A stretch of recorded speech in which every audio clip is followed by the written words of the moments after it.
نحمدہ ونصلی علی رسولہ الکریم اما بعد فاعوذ باللہ السمیع العلیم من الشیطان الرجیم بسم اللہ الرحمن الرحیم انا کفیناک المستہزئین صدق اللہ مولانا العظیم۔ آج مجھے انتہائی خوشی ہو رہی ہے کہ الحمدللہ تحفظ ناموس رسالت کے حوالے سے اہل حدیث یوتھ فورس ضلع شیخوپورہ کے زیر اہتمام ضلع بھر میں جو کانفرنسز کا اور جلوسوں کا اور دروس کا سلسلہ شروع کیا گیا تھا، الحمدللہ وہ بڑی کامیابی کے ساتھ رواں دواں ہے۔ پچھلے دنوں میں شرکپور میں تھا، اس کے بعد صفدرآباد کے اندر، پھر فاروق آباد کے اندر، اور آج شیخوپورہ کے اندر، اور اس وقت آپ کے سامنے خانقاہ ڈوگرہ کے اندر۔ ہم سارے احباب اس لیے جمع ہوئے ہیں تاکہ ساری کائنات کے امام رہبر و رہنما جناب محمد الرسول اللہ صلی اللہ علیہ وآلہ وسلم کی شان اقدس میں گلہائے عقیدت پیش کیے جا سکے۔ یہاں پر میں اہل حدیث یوتھ فورس تحصیل صفدرآباد، مرکزی جمعیت اہل حدیث تحصیل صفدرآباد، اور مولانا خاص طور پر عرفان ربانی صاحب کو مبارکباد پیش کرتا ہوں، اور ان کے خاص طور پر معاون محمد یعقوب چاہل صاحب، میں اللہ سے دعا گو ہوں کہ اللہ ہماری کوششوں کو اپنی بارگاہ میں قبول و منظور فرمائے۔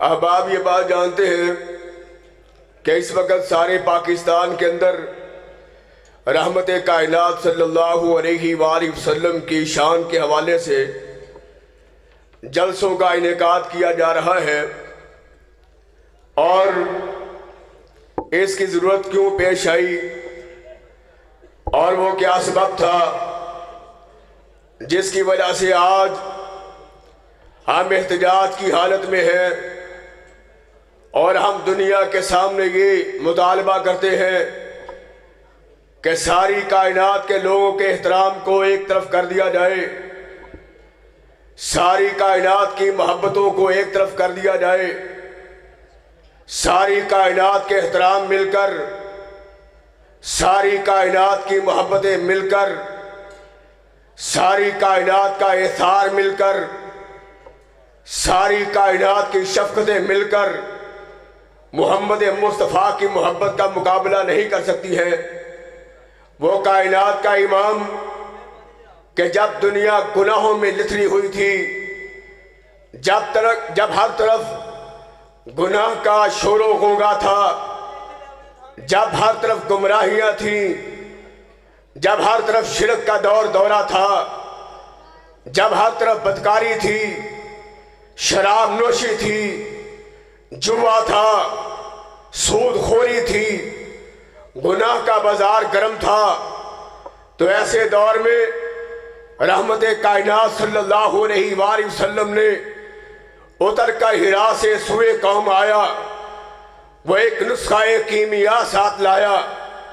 رحمت کائنات نے تھوڑے سے وقت کے اندر ساری کائنات کا نقشہ بدل کر رکھ دیا، اور اس طرح کہ رب کائنات نے کہا کہ ہم نے محمد کو اس لیے بھیجا ہے تاکہ گمراہیوں کو مٹا دیا جائے، تاکہ ظلم و ستم کو مٹا دیا جائے، تاکہ شرک کی وادیوں کو توحید سے منور کر دیا جائے۔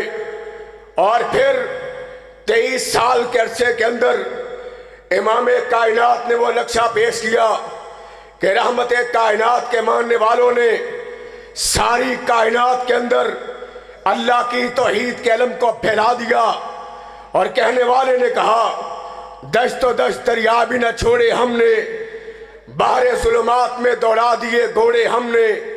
وہ رحمت کائنات کہ جنہیں لوگ برا کہتے تھے، گالیاں دیا کرتے تھے، تبرہ کیا کرتے تھے، آج کا مورخ اندھا ہو گیا۔ آج فرانس کے باسیوں کی جہالت کا اندازہ لگائیں۔ اگر کائنات کا امام سخت ہوتا، اگر کائنات کا امام نعوذ باللہ ظالم ہوتا، طائف کے میدان کے اندر آپ کو پتھر مارے گے، طائف کے میدان کے اندر رحمت کائنات پہ ظلم ڈھائے گئے، طائف کے میدان کے اندر رحمت کائنات کو آپ کی ایڑیوں پر پتھر مارے گئے۔ اگر آپ چاہتے آپ بد دعا کر کے بستی کو مٹا دیتے۔ رحمت کائنات نے بد دعا نہیں کی، بلکہ کائنات کے امام نے ہاتھوں کو اٹھا کر کہا اللہم اہد قومی فإنہم لا یعلمون، اللہ میری قوم کو ہدایت دے دے، یہ محمد کے مرتبے اور مقام کو نہیں جانتے۔ وہ کائنات کا امام احد کے میدان کے اندر آپ کو زخم لگے، رحمت کائنات صلی اللہ علیہ وسلم چاہتے اللہ سے بد دعا کر سکتے تھے، آپ نے دعا کے لیے ہاتھ اٹھائے، کہا اللہم اہد قومی فإنہم لا یعلمون۔ وہ کائنات کا امام بدر کے مقام پر، احد کے مقام پر، حنین کے مقام پر، فتح مکہ کے موقع پر معافی کا اعلان کر رہا ہے۔ آج کا مورخ جہالت کا اندازہ کر لے، آج نبی کائنات پہ ظالم ہونے کا الزام لگایا جاتا ہے۔ میں یہ بات کہتا ہوں، ساری کائنات میں کسی نبی نے اس قدر قوم کو معاف نہیں کیا ہوگا جتنا محمد مصطفیٰ نے معاف کیا تھا صلی اللہ علیہ وآلہ وسلم، اور جس کے اخلاق کو اللہ نے اپنے قرآن میں بیان کیا وَإِنَّكَ لَعَلَىٰ خُلُقٍ عَظِيمٍ وَإِنَّكَ لَعَلَىٰ خُلُقٍ عَظِيمٍ وَإِنَّكَ لَعَلَىٰ خُلُقٍ عَظِيمٍ۔ کائنات کے لوگوں، میں خالق ہوں، میں چیزیں بنانے والا، یاد رکھو میں نے ساری کائنات میں سب سے بہترین اخلاق اگر بنایا ہے تو محمد مصطفیٰ کا بنایا ہے۔ اور وہ ساری کائنات کا امام جس کا اخلاق سب سے اعلیٰ تھا، جس کا کردار سب سے اعلیٰ تھا، جو سب سے سچا تھا، جو سب سے ایماندار تھا، جو سب سے اللہ کے بعد بڑا تھا۔ سوال یہ ہے اس کو پتھر کیوں مارے گئے، اس کو دکھ کیوں دیا گیا، اس کے گلے میں کپڑا کیوں ڈالا گیا؟ آج فرانس کے بدبخت کبھی ناروے کے اندر، کبھی ڈنمارک کے اندر، کبھی فرانس کے اندر محمد مصطفیٰ کے خاکے بنا کے کبھی آپ کے چہرے کو بگاڑا جا رہا ہے، کبھی آپ کے چہرے کے ساتھ نعوذ باللہ غلط چیزیں لگا کر آپ کے چہرے کی توہین کی جاتی ہے اور آپ کو بس صورت ظاہر کیا جاتا ہے، حالانکہ تو نے محمد کا چہرہ نہیں دیکھا۔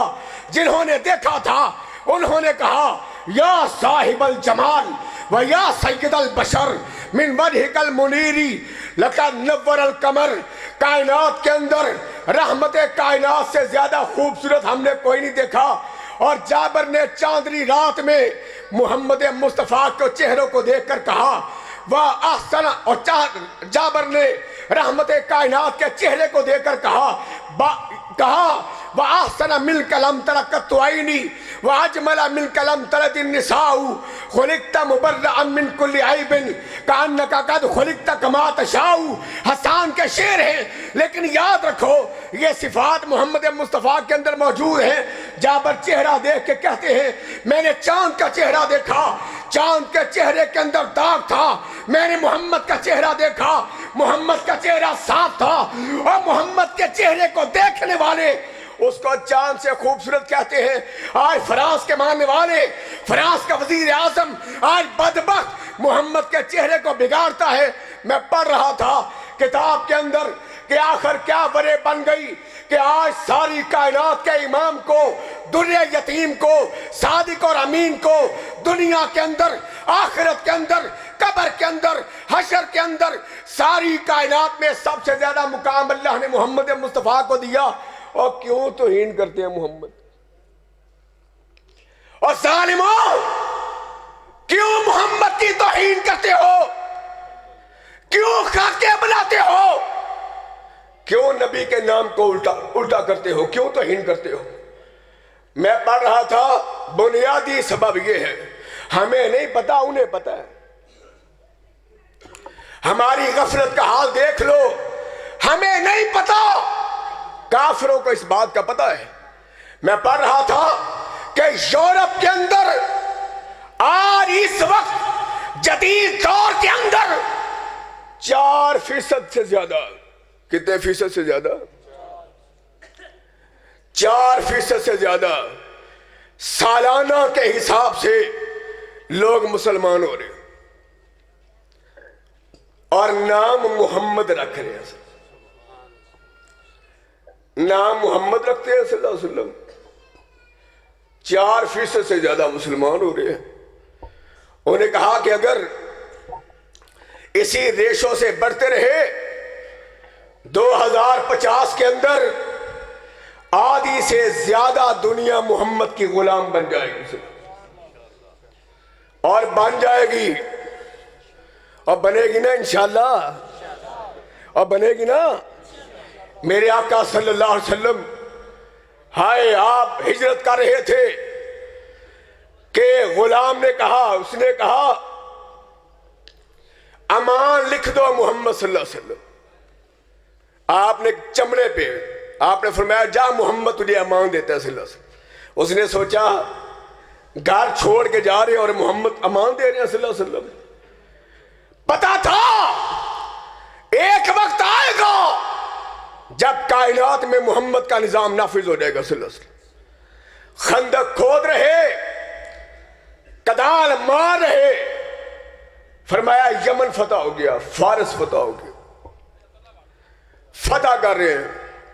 صحابہ سوچتے ہوں گے آج مٹی لگی ہوئی ہے وجود کو اور محمد یمن کے پھاٹکوں کو فتح کر رہے ہیں. پھر تاریخ نے دیکھا کہ محمد مصطفیٰ نے آپ نے یمن کے پھاٹکوں کو بھی فتح فرمایا.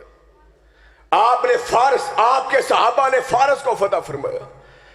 تو آج یہ اعلان ہے کہ جب تک محمد کے ماننے والے موجود ہیں صلی اللہ علیہ وسلم، اور جب تک یوتھ فورس ہے انشاءاللہ، اور جب تک یوتھ فورس ہے، کیوں ڈاکٹر صاحب، جب تک یوتھ فورس موجود ہے، مسلمانوں کی جماعتیں موجود ہیں، انشاءاللہ محمد کی عظمت کا ترانہ گاتے رہیں گے انشاءاللہ. اور گاؤ گے نا انشاءاللہ، یوتھ فورس کا ساتھ دو گے نا انشاءاللہ، نبی کے لیے کام کرو گے، نبی کی عزت کا دفاع کرو گے انشاءاللہ. ہاتھ اٹھا کے بتاؤ کون کون یوتھ فورس کا ساتھ دے گا انشاءاللہ. اللہ یہ ہاتھوں کو دیکھ لے، اللہ ہماری نجات کا سبب بنا دے. ایک بات بیان کر کے میں بات ختم کر دیتا ہوں. آج ہم پریشان ہیں کہ فرانس کے لوگ خاکے بنا رہے ہیں اور توہین کر رہے ہیں. رحمت کائنات حضرت محمد الرسول اللہ صلی اللہ علیہ وسلم، آپ نے جب اللہ نے قرآن پاک میں فرمایا وَأَنذِرْ عَشِيرَتَكَ الْأَقْرَبِينَ، اے محمد لوگوں کو ڈرائیے، تو سب سے پہلے روئے زمین پر محمد کی توہین کرنے والا ابو لہب تھا. سب سے پہلے اس نے کہا تبا لک یا محمد ولہذا جمعتنا، اے محمد نعوذ باللہ تیرا نقصان ہو جائے، کیا اس لیے ہمیں جمع کیا ہے. اور پھر مورخین نے لکھا، اللہ نے قرآن میں کہا تبت یدا ابی لہب وتب ما اغنی عنہ مالہ وما کسب سیصلی نارا ذات لہب وامرأتہ حمالۃ الحطب فی جیدہا حبل من مسد. کہا ابو لہب ایک وقت آئے گا جب تیری جان مال اولاد تیرے کام نہیں آئے گی اور ہم تجھے لہب میں پھینکیں گے. وقت آیا، پھر جب ابو لہب کا وقت آیا موت کا، مورخین نے لکھا کہ گستاخ مصطفیٰ کو عدسیہ نام کی بیماری ہوئی، گلے میں گلتی طاعون کی طرح اس کے وجود سے بدبو آنے لگی. اس قدر بدبو کہ اس کی سگی اولاد نے اس کو کندھا نہ دیا اور اس کے وجود کو قبر کھود کر چھریوں کے ساتھ، لاٹھیوں کے ساتھ قبر میں پھینکا گیا. کوئی بندہ مٹی ڈالنے کے لیے تیار نہ تھا. ما اغنی عنہ مالہ وما کسب، اس کی اولاد بھی کام نہ آئی. کوئی اس پہ مٹی ڈالنے کے لیے تیار نہ تھا. لوگوں نے پیچھے کھڑے ہو کر قبر میں پتھر پھینک کر قبر کو پتھروں سے بھر دیا. میرے رب نے کہا اِنَّ شَانِئَکَ هُوَ الْأَبْتَرُ اِنَّا کَفَیْنَاکَ الْمُسْتَہْزِئِینَ. اے لوگوں سن لو، جو میرے محمد کی توہین کرے گا ہم اس کی قبر کو پتھروں سے بھر دیں گے.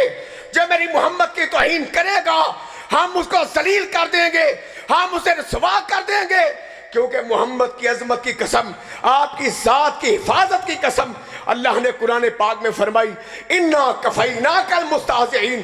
تیرے مذاق اڑانے کے لیے ہم کافی ہیں. اللہ سے دعا ہے کہ اللہ ہمیں محمد کی محبت کو سمجھنے کی توفیق عطا فرمائے. اور یا اللہ یہ جو قافلہ چلا ہے اللہ اسے منزل مقصود پر پہنچا، اور اللہ جو ہم نیک اعمال کر رہے ہیں نبی کے حوالے سے اپنی بارگاہ میں قبول فرما.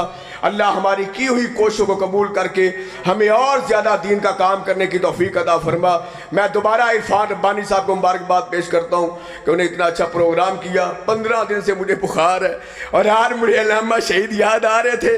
علامہ صاحب کہتے تھے بخار بھی ہے اور گلا بھی تھکا ہوا ہے. علامہ صاحب کا اسٹائل تھا. تو میں کہتا ہر تقریر میں تھکا ہوا ہوں، ہر تقریر میں بخار بھی ہے، گلا بھی خراب ہے. اور آج مجھے اس بات کا پتہ چلا کہ کافر حق کے جانے والے بیماری میں، پریشانی میں محمد کی بات کو چھوڑا نہیں کرتے. وہ سفر کرتے ہیں بیماریوں میں، پریشانیوں میں. کعبے کے رب کی قسم ہے ہم بھی سفر کرتے رہیں گے اور محمد کی عزت کا دفاع کرتے رہیں گے انشاءاللہ.